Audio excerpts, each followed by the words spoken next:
अपनी बीवी यानी हमारी माँ हजरत आयशा सिद्दीका रदी अल्लाह ताला अन्हा के घर में आए। हमारे नबी किसके घर में आए? और आज हमारे नबी बहुत हशाश बशाश और बहुत खुश नजर आते। हजरत आयशा ने देखा कि बहुत खुश नजर आते हैं, आज मौका बहुत अच्छा है। हजरत आयशा धीरे से गई, कहा अल्लाह के रसूल आज तो आप बहुत खुश हशाश बशाश नजर आते।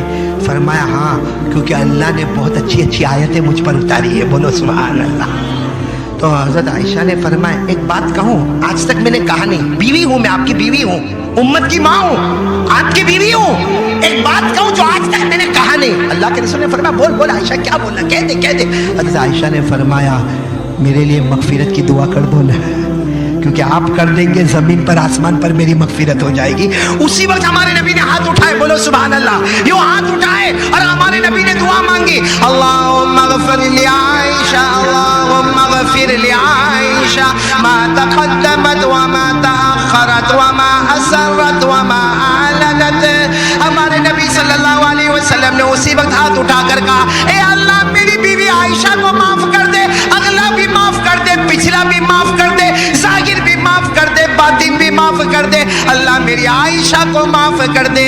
बस हमारे नबी ने इतनी दुआ मांगी। अगर आयशा ने हमारे नबी को कहा आज आपने मेरा दिल जीत लिया, आपने मेरे लिए मगफिरत की दुआ मांग ली, मेरी मगफिरत तो चौकस हो गई। हमारे नबी ने फरमाया आयशा तुम्हें नहीं मालूम, जो दुआ इस वक्त मैंने तुम्हारे लिए मांगी है ना, हर नमाज के बाद मेरे हर उम्मती के लिए दुआ मांगता। हाँ बोलो सुभान अल्लाह, बोलो बोलो नारे तकबीर।